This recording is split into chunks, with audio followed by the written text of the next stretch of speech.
성도 여러분,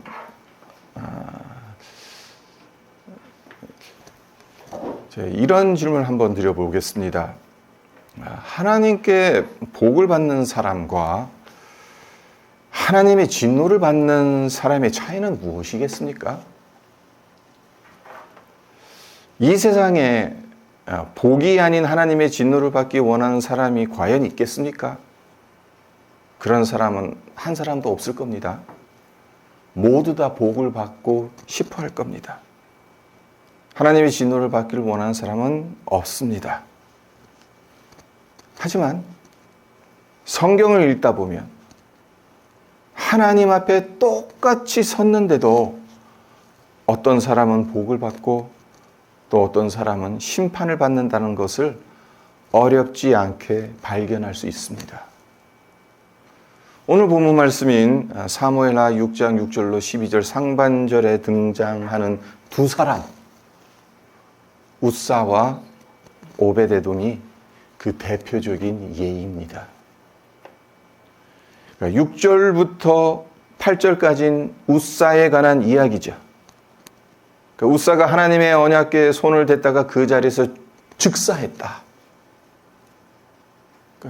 하나님의 언약궤와 마주했는데 즉사했습니다. 이와 보면 11절에서 12절 상반절엔 오벳 에돔에 관한 이야기가 나옵니다. 하나님의 궤가 그의 집에 머문 지 단 3개월. 그러니까 달리 말해서 하나님의 궤를 그의 집에 모신 것이 3개월밖에 지나지 않았는데도 하나님께 큰 복을 받습니다. 자, 웃사와 오베데돔이 마주한 언약궤가 다른 언약궤입니까? 아니잖아요. 똑같은 하나님의 언약궤이지 않습니까? 근데 결과는 정반대입니다. 한 사람에겐 하나님의 진노가 임하였고 다른 사람에겐 하나님의 복이 임하였습니다. 무엇이 이 극단적인 차이를 만들어냈을까요? 무엇이 누군가에게는 죽음을 또 다른 누군가에겐 복을 가져다 준 것이겠습니까? 오늘 우리는 이 두 사람을 비교해 보면서 하나님께 복을 받는 삶과 진노를 받는 삶의 차이를 살펴보고자 합니다. 그리고 그 차이는 외적인 행동에서 비롯된 것이 아니라 하나님의 말씀을 대하는 태도와 중심의 차이에서 비롯되었다는 사실을 깨닫고 우리의 삶에 어떻게 적용할 수 있을런지를 묵상해 보는 시간이 되었으면 좋겠습니다. 자, 먼저 웃사를 보도록 하죠. 6절과 7절을 다시 보겠습니다. 그들이 나곤의 타작마당에 이르러서는 소들이 뛰므로 웃사가 손을 들어 하나님의 궤를 붙들었더니 여호와 하나님이 웃사가 잘못함으로 말미암아 진노하사 그를 그곳에서 치시니 그가 거기 하나님의 궤 곁에서 죽으니라. 이 구절을 읽으면서 이런 의문이 들지 않습니까? 웃사가 도대체 무슨 중대한 죄를 범했길래 하나님의 진노를 받아 즉사했습니까? 자, 지금 어떤 상황인지를 한번 정리해 보도록 하죠.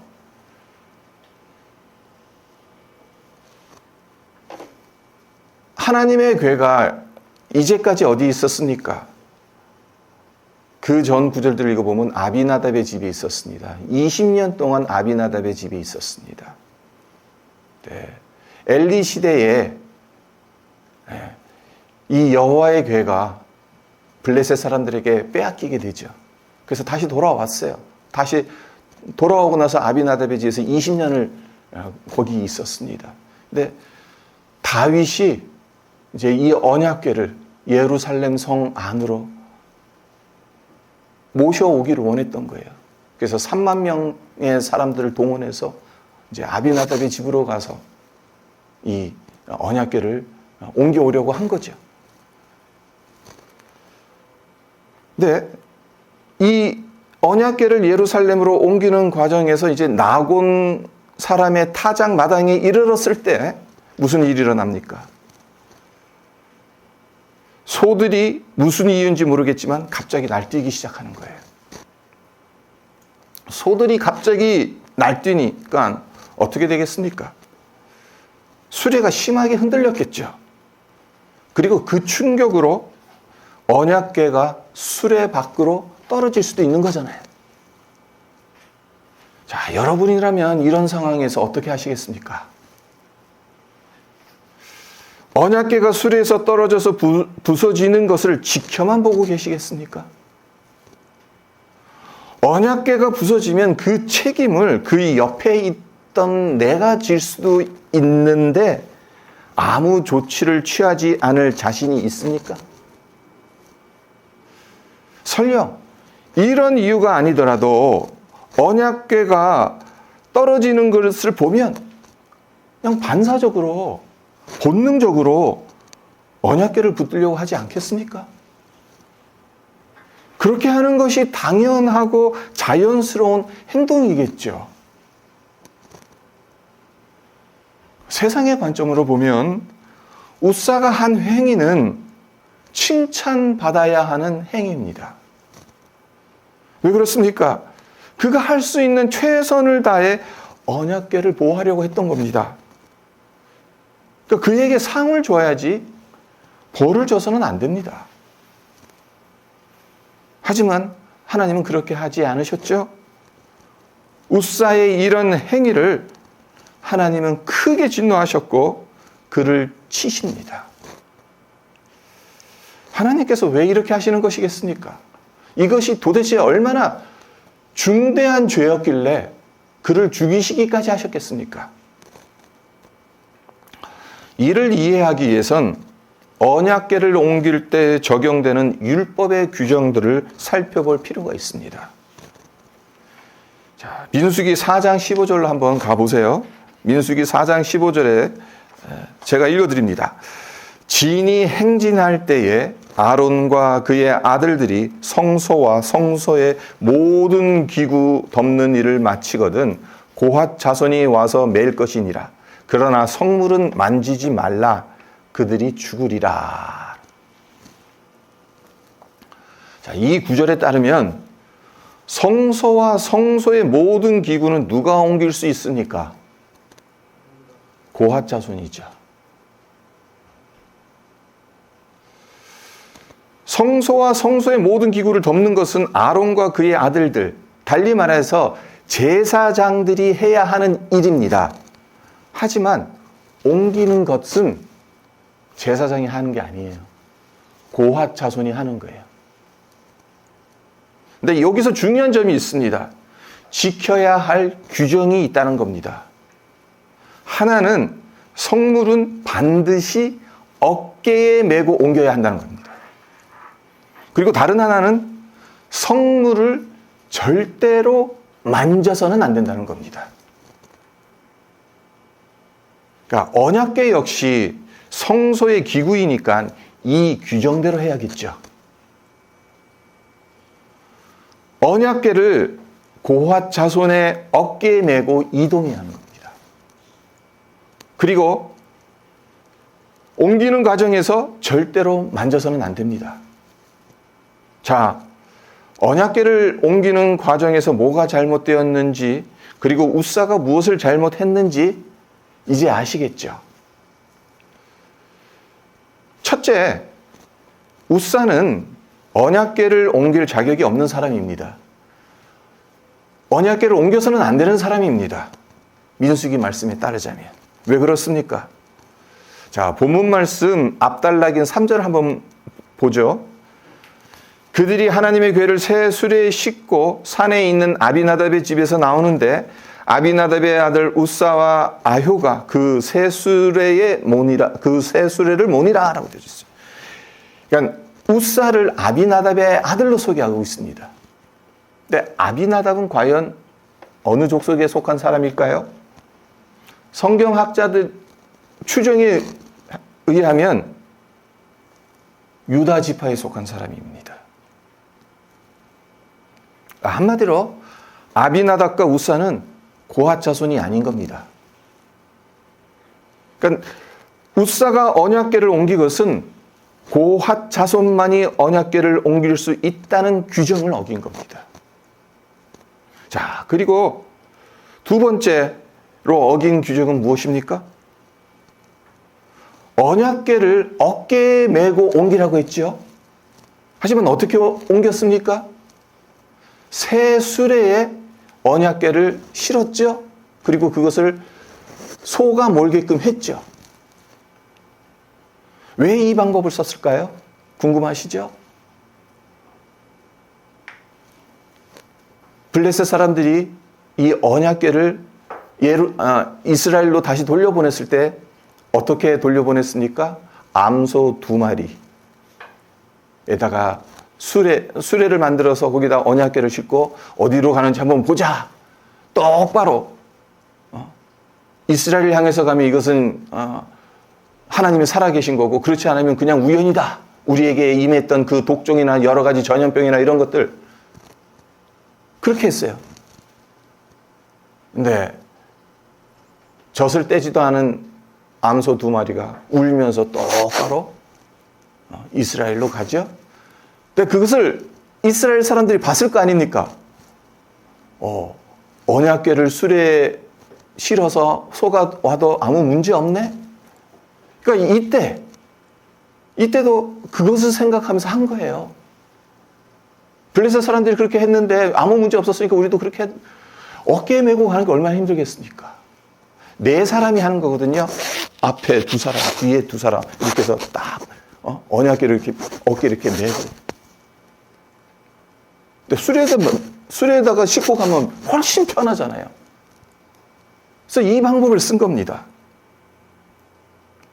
하지만 이스라엘 백성들은 블레셋의 방식이 아닌 말씀에 규정된 방식대로 해야 하는 사람들이잖아요. 네. 이 규정도 어긴 겁니다. 그리고 마지막으로 세 번째 어긴 규정은 또 뭡니까? 옮기는 과정에서 어떤 일이 일어나더라도 이 언약궤에 손을 대서는 절대로 안 됩니다.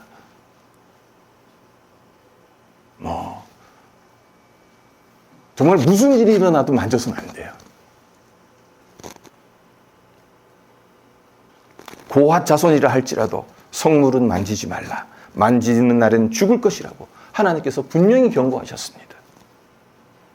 그러니까 언약궤는 하나님의 임재를 상징하는 거룩한 것이기 때문에 함부로 다뤄서는 안 된다라는 그러한 의미로 만지지 말라, 손대지 말라, 그렇게 명령하신 겁니다.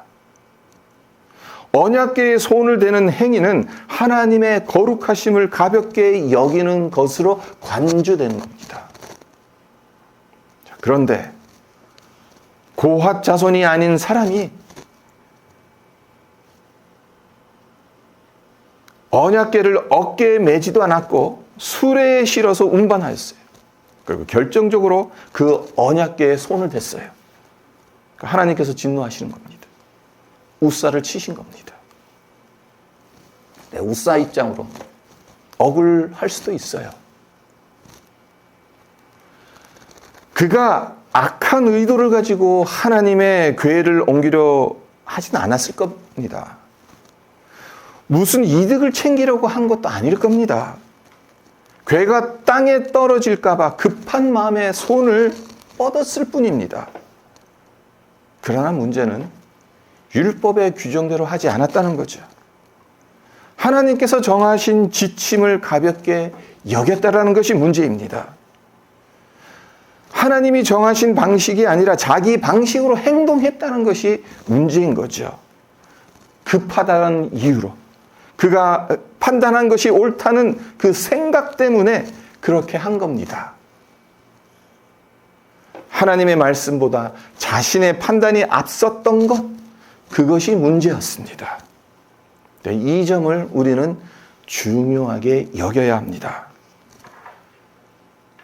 자, 여기에 계신 분들 중에 하나님을 섬기는 데 있어서 악한 의도로 하나님을 섬기고자 하는 분이 있겠습니까? 아무도 안 계실 겁니다.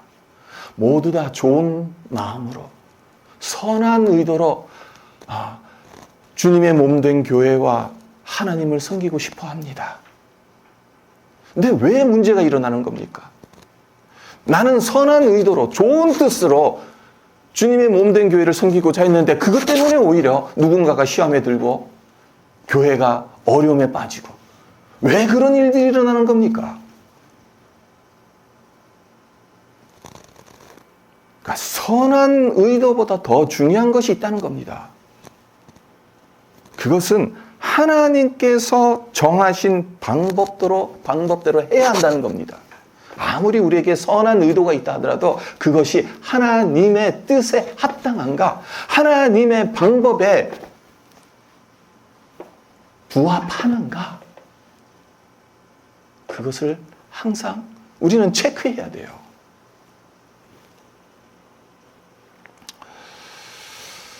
생각해 보세요. 만약 언약궤가 정말로 수레에서 떨어져서 부서졌다라고 한다면 하나님께서 그냥 뒷짐지고 가만히 지키만 보시겠습니까? 하나님이 무능해서 사람의 도움을 받지 않으면 안 되는 것이겠습니까? 아니잖아요. 이와 관련해서 이사야서 55장 8절과 9절을 제가 읽어드립니다.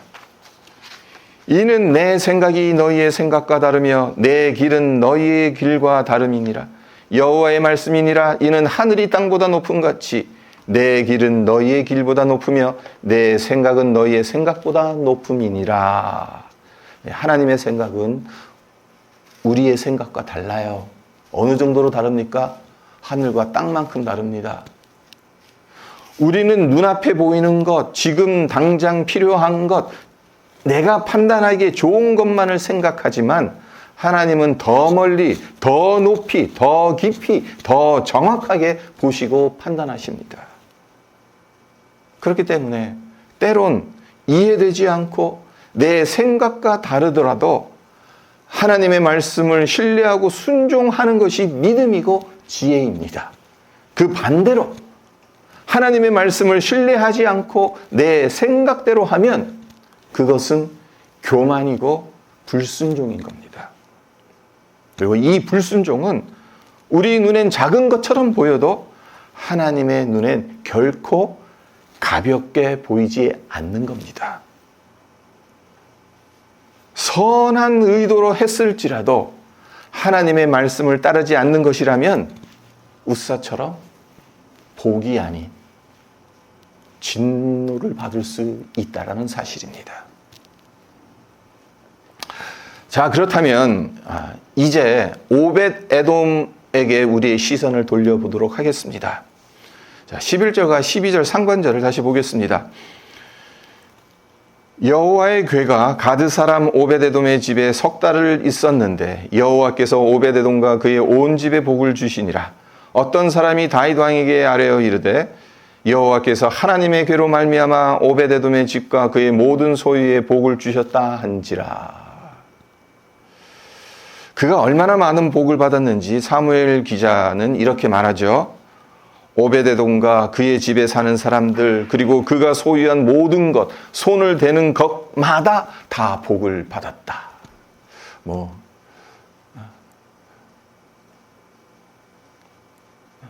마이다스의 손도 아니고 어떻게 손을 대는 것보다 금으로 변한 그런 놀라운 복을 오벳 에돔이 받았어요. 그것도 단 3개월 만에. 하나님의 궤가 그의 집에 머문 지 석 달밖에 지나지 않았는데 그 짧은 시간 안에 하나님께서 오벳 에돔과 그 집에 큰 복을 내려주셨다. 이쯤 되면 궁금해지지 않을 수 없죠. 도대체 오벳 에돔이 무엇을 했기에 단 3개월 만에 그토록 큰 복을 받을 수 있었을까? 그 비결이 무엇이었길래 그의 집과 가족 소유에까지 복이 넘쳐났던 것일까? 앞서 잠깐 말씀드렸어요. 아비나답의 집에 언약궤가 몇 년 머물러 있었다고 말씀드렸으니까 20년이라고 했죠. 아비나답의 집에서 나온 거예요, 지금. 아비나답의 아들 우사가 이 언약궤를 옮겼어요. 근데 20년 동안 아비나답의 집에 어떤 무슨 복을 받았다 뭐 그런 내용은 없어요. 오히려 이 일 때문에 우사가 죽었어요. 너무 대비되지 않습니까? 20년과 3개월.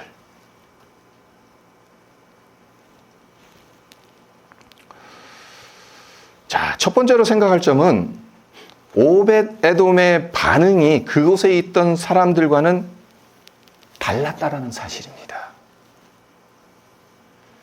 자, 우사가 하나님의 진노하심을 받아 즉사한 이후 그곳 분위기는 어떻게 바뀌었을까요? 얼어붙었겠죠. 축제 분위기 속에서 언약궤를 옮기던 사람들 사이에 두려움이 엄습해 왔을 겁니다. 다윗 역시 엄청난 충격을 받았을 겁니다. 그래서 9절과 10절을 보세요. 다윗이 그날에 여호와를 두려워하여 이르되 여호와의 궤가 어찌 내게로 오리오 하고 다윗이 여호와의 궤를 옮겨 다윗성 자기에게로 메어가기를 즐겨하지 아니하고 가드 사람 오베데돔의 집으로 메어간지라.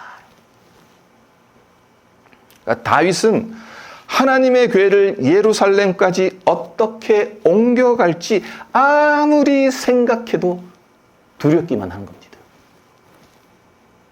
그래서 하나님의 궤를 예루살렘으로 옮기지 못하고 오벳 에돔의 집으로 보내지요. 그러니까 언약궤를 모실 임시 거처를 마련한 셈인데 이렇게 한번 생각해 보세요. 다윗조차 여호와의 궤가 어찌 내게로 오리오라고 두려워했을 정도라면 다른 사람들은 오죽했겠습니까? 우사가 언약궤를 붙잡다가 죽은 것을 목격한 사람들 중에 누가 나서서 그 궤를 자기 집에 모시겠다고 하는 사람이 있겠냐는 겁니다. 모르긴 몰라도 다들 피하고 싶었을 겁니다. 말은 안 해도 속으로는 절대 우리 집은 안 된다 라고 외쳤을 겁니다. 그런데 놀랍게도 오베데돔은 이 언약궤를 자기 집으로 모시고 옵니다.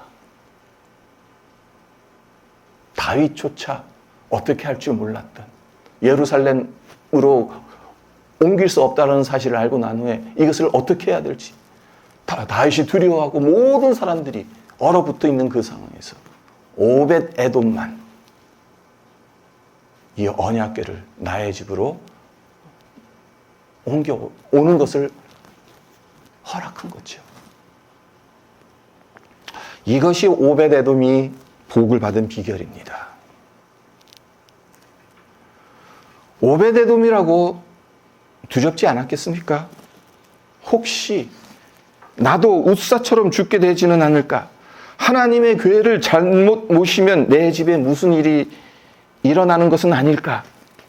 이런 생각을 하지 않았겠습니까? 그러나 회피하지 않았습니다. 하나님의 궤를 자기 집으로 모셔왔습니다. 하나님은 이를 귀하게 보셨고 그래서 그와 그의 집에 큰 복을 내려주셨던 겁니다.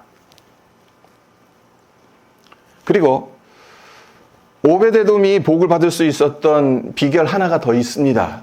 그것이 무엇인가 하면 자, 오늘 본문 말씀 어디를 찾아봐도 오벳 에돔이 특별한 기도를 드렸다든지 아니면 대단한 제사를 드렸다든지 그런 기록이 나옵니까? 아니죠.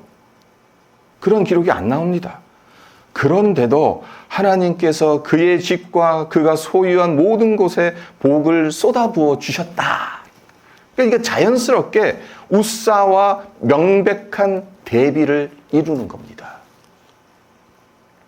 오베데돔이 보인 태도와 행동은 우사와는 정반대였어요.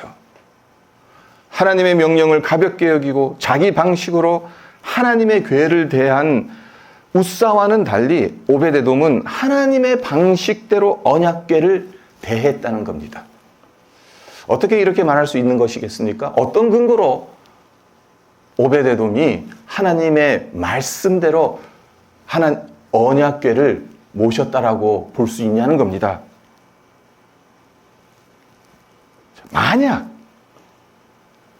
그의 집에 언약궤가 머무는 동안에 규례대로 언약궤를 모시지 않았다면 어떤 일들이 일어났을지 충분히 짐작되지 않습니까? 네, 우사처럼 벌을 받았겠죠.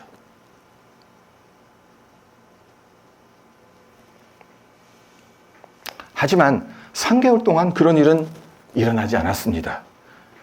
오히려 그 반대로 엄청난 복을 받았다는 겁니다. 그러니까 결국 엄청난 복을 받았다는 결과 그 자체가 하나님의 말씀대로 순종했음을 보여주는 확실한 증거인 겁니다. 여기서 짚고 넘어갔으면 하는 것이 하나 있는데요. 오벳에돔이라는 이름의 의미입니다. 오벳에돔은 오벳과 에돔 두 단어가 합쳐진 이름이에요. 오벳은 히브리어로 섬기는 자, 종, 봉사자라는 뜻을 가지고 있습니다. 그리고 에돔은 말 그대로 에돔입니다. 에서의 후손인 에돔 족속을 가리킵니다. 따라서 직역하자면 에돔의 종이란 뜻입니다. 오벳에돔이 에돔의 종이란 뜻이에요. 네, 이런 이름을 가진 자가 지금 무엇을 하고 있습니까? 에돔은 하나님의 언약 밖에 있는 족속이지 않습니까? 원래 장자였는데 야곱에게 그 장자권을 뺏기고 나서 이 언약에서 밀려난 사람이거든요. 그 후손이 에돔 족속이에요. 근데 오벳에돔이란 이름을 어디서 얻었는지 우리는 알 수는 없습니다. 하지만 명확한 것은 이 사람은 에돔 사람은 아니에요. 레이지파 사람이에요. 그 부분에 대해서는 시간 관계상 넘어가도록 하고, 이름 자체가 오벳에돔, 어디서 어떻게 해서 이 이름을 얻게 됐는지 그 경위는 우리는 정확하게 알 수 없습니다만은, 그 이름이 가진 뜻, 에돔의 종이란, 그런 이름을 가진 사람이 하나님의 언약궤를 모시고 하나님의 복을 경험하고 있다는 거예요. 그러니까 참으로 역설적이라는 겁니다.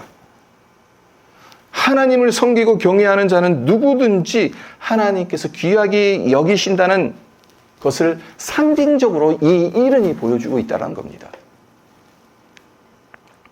그러니까 하나님을 섬기고 경외하려는 이 귀한 마음이 곧 복을 받는 비결이라는 뜻입니다. 오벳에돔에 담겨진 상징적인 의미입니다. 에돔의 종인데 그러면 에돔을 위해서 일해야죠. 에돔을 위해서 봉사해야죠. 네, 하나님의 언약궤를 모셔들고 하나님의 말씀을 따르는 자. 말씀을 맺겠습니다. 우사가 잘못한 게 뭡니까? 언약궤를 옮기면서 하나님의 뜻과 말씀을 두려워하지 않은 것이 그의 잘못이었죠. 자신의 판단이 더 급했고 더 옳다고 여겼던 것이 그의 잘못이었습니다. 이와 반면 오벳에돔은 달랐죠. 우사의 죽음을 목격한 그가 어찌 하나님의 궤를 아무 생각 없이 자기 집으로 받아들일 수 있었겠습니까? 두려워 떨었을 것이고 망설였을 겁니다. 그러나 중요한 것은 회피하지 않았다는 겁니다. 하나님의 궤를 자기 집에 모셔드렸다는 겁니다. 그리고 하나님께서 정해놓으신 규정에 따라 언약궤를 정성껏 섬겼다는 겁니다. 그 결과 그의 집은 하나님의 복이 머무는 장소가 되었다는 거죠. 오늘날 이 시대엔 구약 시대처럼 언약궤를 직접 옮기지는 않습니다. 언약궤도 없고 어디 가 있는지 모르죠, 우리가. 인디애나 존스 같은 데 보면 뭐 엉뚱한 데 가 있다고 하는데, 언약궤 지금 지금 어디 행방이 묘연해요. 어디 가서 찾을 수도 없어요. 하지만 언약궤가 상징하는 하나님의 임재는 여전히 우리의 삶에 다양한 방식으로 찾아옵니다. 이해되지 않는 말씀의 도전으로, 혹은 순종하기 두려운 하나님의 부르심으로, 그런 모습으로 우리의 삶에 찾아옵니다. 그때 우리의 반응, 우리의 선택이 중요하겠죠. 웃사처럼 내 방식과 판단으로 반응할 수도 있고, 오베데돔처럼 두렵지만 순종함으로 하나님의 임재를 우리 마음과 가정, 그리고 우리 일상 속에 받아들일 수도 있을 겁니다. 우리는 어떤 선택을 해야 할까? 자명하지 않습니까? 오벳에돔과 같이 두렵지만 순종함으로 하나님의 임재를 받아들일 때 하나님께서 오벳에돔의 집에 복을 부어주신 것처럼 우리 삶에도 동일한 은혜와 복을 부어주실 줄 믿습니다.